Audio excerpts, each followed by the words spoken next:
Le SICTOBA gère les ordures ménagères de 51 communes de Sud-Ardèche. 12 000 tonnes de déchets sont enterrées à Gros-Pierre, dont 3 000 tonnes de biodéchets.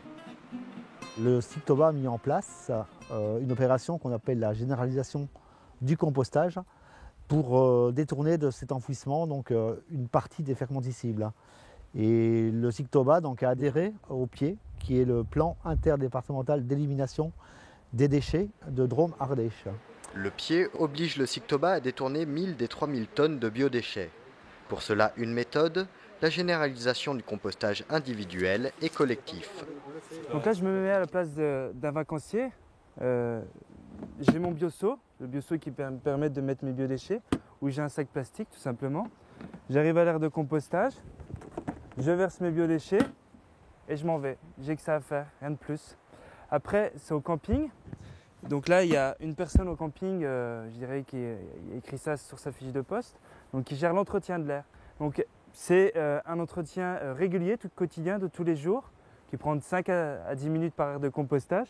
Donc la personne, elle arrive, elle a une fourche de ce type, elle étale les biodéchets apportés de la journée, elle apporte du structurant. Donc le structurant, il est dans ce conteneur-là.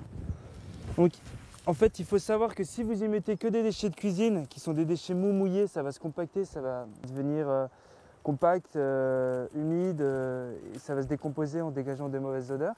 Pour éviter ça, on apporte du structurant. Le structurant, c'est une matière qui structure, c'est comme la charpente de la maison, l'air circule grâce au structurant. Et le structurant, là en l'occurrence, ça a été fait, c'est une campagne d'élagage en fait du camping et c'est du broyat de branches. Et la personne apporte du structurant, voilà, elle fait une couche comme un bouchon.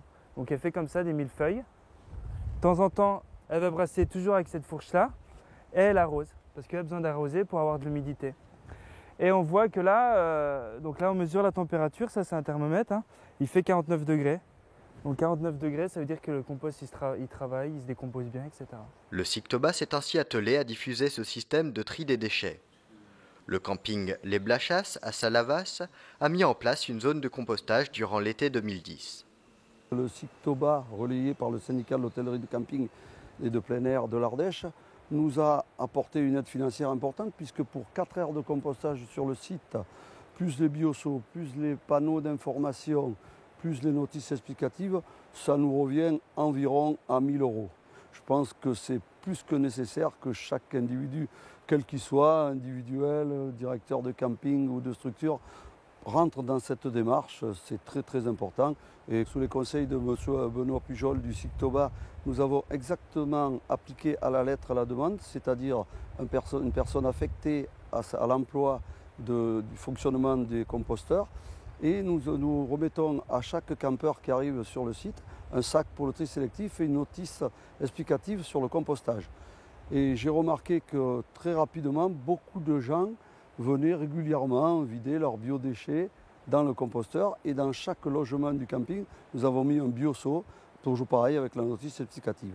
Ça nous a apporté une image dans la nature et dans le développement durable. Et j'espère que dès le printemps prochain, je pourrai utiliser le compost fabriqué sur place pour l'entretien des haies et des espaces verts du camping. Cette initiative écologique peu coûteuse est réalisable par tous. Le restaurant Les Cèdres de Joyeuse a ainsi largement diminué son stock de déchets en 2010. Donc l'idée nous est venue cette année, comme chaque année on a mis quelque chose en place, on a décidé cette année de mettre en place une station de compostage. On s'est rendu compte que c'était très technique, mais qu'une fois la technique mise en place, ça marchait super bien.